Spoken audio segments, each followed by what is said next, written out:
জায়গায় মাটি খুঁড়ে দেখে একটি মহিলা মানুষের লাশ এবং কিছুক্ষণ পরে আবার দেখে পাশে একটি ছোট মেবি ৬-৭ মাসের একটি বাচ্চা হবে, সেই বাচ্চার একটি লাশ পড়ে আছে। ওই অন্যটা গলায় পেছি না কথা বলছে, মনে করলাম যে তাহলে ফাঁস দিয়ে মারছে। আর মহিলাটা ব্যবস্থ, যারা এই ঘটনা ঘটাইছে তারা তারা ধরা পড়ে এবং তার শাস্তি চাই লোকজনের সম্মুখে ফাঁস। ঘটনা ছিল, মনে করেন আমরা কিছু বেলা থেকে গেছিলাম, কিছু বেলা থেকে যাওয়ার পরে দেখি আমরা ওখানে একটা হয়তো কুকুরে অথবা শিয়ালে পাও দেখামছে মাটিটা সরাইছে। সরানোর পর আমরা ওখানে একটা এরকম একটা হাড় দেখতেছি, দেখার পরে এটুকু জায়গা মাংস খেয়ে ফেলাইছে। খাওয়ার পরে আমরা মোটামুটি 1-1.5 ঘন্টা বেলা থেকে গেছি। তারপরে পুলিশটা আমরা ফোন দেওয়ার পরে পুলিশ আসছে। পুলিশ আসার পরে তারপরে একটা কোদালের ব্যবস্থা করলো পুলিশে, চৌকিদার দিয়া। ওরা কেউ খুলতে পারলো না। সবাই বলতেছে দারোগায় যে একটু আমার একটু হেল্প করে দেন, একটু খুঁজে দেন। 2 মাসে নাই। তখন আমি দারোগার বাম সাইডে দাঁড়ানো ছিলাম।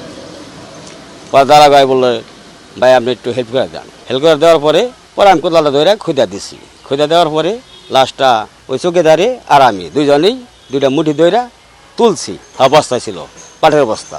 তারপরে বস্তার এক সাইড মুঠি একটু খসে না, তবে লাশ তখনও বোঝা যাচ্ছে না লাশ আছে কিনা এর ভিতরে। তারপরে কোদাল দিয়ে কুবাই হবে ওই বস্তার মুঠিটা কাটছি। কাটার পরে তারপরে লাশের পাওয়া বেরিয়েছে। পাওয়া বেরোনোর পরে অনেক লোকেই দেখতেছে, ভিডিও করতে আছে, ফেসবুকে ছাড়তে আছে। তো এরকম করে তারপরে এই সময় আবার 2 মাস তো 2জন 2 মাসার পরে আমার বিলেট আনতে গেতে আছে, একটা বিলেট অথবা কাশি আনটা দিল বস্তাটা ফারি। পরে আমি স্যারের বললাম স্যার এখান তো আর দোকান নাই, আর কাশিরও সব ব্যবস্থা করলাম না। দমরে আমি বললাম যে করেন আপনার 2 পাশে 2জন ধরেন, যেহেতু বস্তা ফাটা আছে ওখান থেকে টান দিলে বস্তাটা ফাইটে আসবো নি, ফাইটে আসলে পর তার ডাললে পারাও যাবো নি। পরে দাঁড়াবে তাই বললো।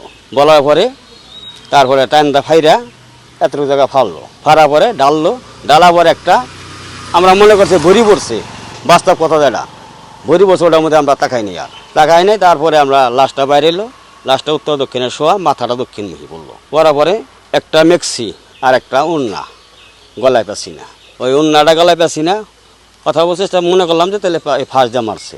আর মহিলাটা ব্যবস্থ, মেক্সিটা গুইছে এই 50 রয়েছে, এটুকা কোনো পর্দা নাই, ব্যবস্থা।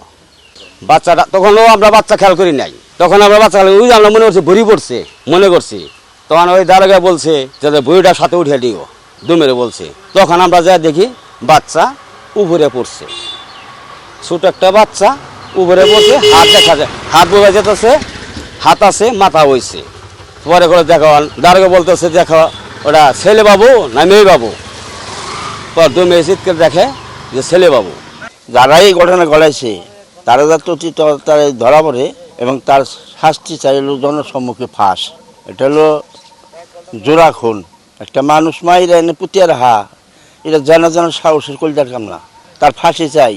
এই তদন্ত ওসি সে এবং রাহাত ভাই এসআই তারা তাৎক্ষণিকভাবে সন্ধ্যার পূর্বেই সেই স্পটে চলে আসে এবং এসে প্রত্যক্ষভাবে তারা দেখে স্পটটি দেখার পরে সেই জায়গায় মাটি খুঁড়ে দেখে একটি মহিলা মানুষের লাশ এবং কিছুক্ষণ পরে আবার দেখে পাশে একটি ছোট মেবি 6-7 মাসের একটি বাচ্চা হবে, সেই বাচ্চার একটি লাশ পড়ে আছে। এই মূলত সেদিনকার ঘটনা। আসলে ঘটনাটা খুবই জাতি হিসেবে আমরা খুবই লজ্জিত। এই এমন একটি মর্মান্তিক ঘটনা, একটি মা জাতি এবং একটি বাচ্চা তাকে সহ এই জায়গায় একটি বস্তায় ভরে পুঁতে রেখে গিয়েছে, সেটা যেই করুক এটি খুবই একটি মারাত্মক অন্যায় করেছে। আমরা এই অন্যায়ের উপযুক্ত যেটা তদন্ত করে যে এটার দোষী সেই দোষীর আমরা উপযুক্ত শাস্তি কামনা করতেছি এবং এলাকায় এইরকম দুষ্কৃতীরা যেন আর পার না পায়, এলাকায় যেন এরকম ঘটনা না ঘটে সেই জন্য সকলের সাহায্য সহযোগিতা যাচ্ছি। সকলের সোচ্চার থাকার জন্য আমি আমার ব্যক্তিগত পক্ষ থেকে আহ্বান জানাচ্ছি। আসার পরে দেখি যে আসলে একটা বস্তার ভিতরে লাশ সদৃশ্য কিছু দেখা যাচ্ছে, উপরে চুল আছে এবং কিছু কাপড় চোপড়ের অংশ আছে। তো আপনার কনফার্ম হলাম যে আসলে এখানে হয়তো লাশই আছে। পরবর্তীতে আমি থানায় ডিউটি অফিসারকে ফোন দিই, ডিউটি অফিসার ওখান থেকে এসআই রাহাত নামে এক এসআইকে পাঠায় এবং সঙ্গে ফোর্স তাদের সাথে বারবার কথা হয়। তারা এখানে আসার পরে তারা লাশটা উত্তোলন করে দেখা যায় এখানে একটা মেয়ে মানুষের লাশ এবং একটা নবজাতক বাচ্চা এইভাবে পাওয়া যায়। পরবর্তীতে তারা এখান থেকে লাশগুলো পোস্টমর্টম পর্যন্ত নিয়ে যায় এবং আজ পর্যন্ত আমরা এখনো যে লাশি শনাক্ত হয় নাই কেটে আমরা জানতে পারি যে এই লাশটা কার বা কীভাবে এখানে আসছে আমরা জানতে পারি না। আমরা প্রশাসনের কাছে আশা আশা থাকবে আমাদের এই গ্রামের পক্ষ থেকে যে অতি দ্রুত এই লাশের শনাক্তকরণ করে যারা এই অপরাধের সাথে বিভৎস অপরাধের সাথে জড়িত তাদের যেন আইনের আওতায় আনা হয় দ্রুত। তো আমরা চাইবো যে অতি সরকার অতি দ্রুত এটাকে আইনের আওতায় আনবে এবং লাশটা শনাক্তকরণ করবে এবং যথাযথ বিচার করবে। না এই ঘটনার আমরা কোনো সম্পৃক্ততা পাই না, আসলে এই লাশটা আমরা যদি চিনতে পারি নাই কে, তো আমরা আসলে দর্শন হয়েছে কিনা হয়েছে এটাকে আমরা এখনো সঠিকভাবে বলতে পারি না। পোস্টমর্টমে যদি জানা যায় যে আসলে দর্শন হয়েছে কিনা তাহলে তার উপযুক্ত বিচার হবে এবং আসামি শনাক্তকরণ করে আমরা চাই উপযুক্ত একটা বিচার হোক। সংবাদ পাওয়ার সাথে সাথে আমরা ঘটনাস্থলে যাই। ঘটনাস্থলে যে আমরা বস্তাবন্দি অবস্থায় একটা লাশ উদ্ধার করি।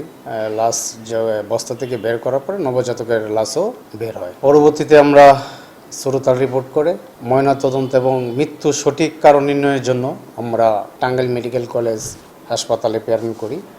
এই বিষয়ে আমরা নিয়মিত মামলা রুজু করেছি এবং ঘটনা প্রকৃত রহস্য উদ্ঘাটনের জন্য আমরা নিরলসভাবে কাজ করে যাচ্ছি। পুলিশ সুপার টাঙ্গাইল মহোদয় এবং জেলা পুলিশ ঊর্ধ্বতন কর্মকর্তাগণ বিষয়টি নিবিড়ভাবে তদারকি করছেন।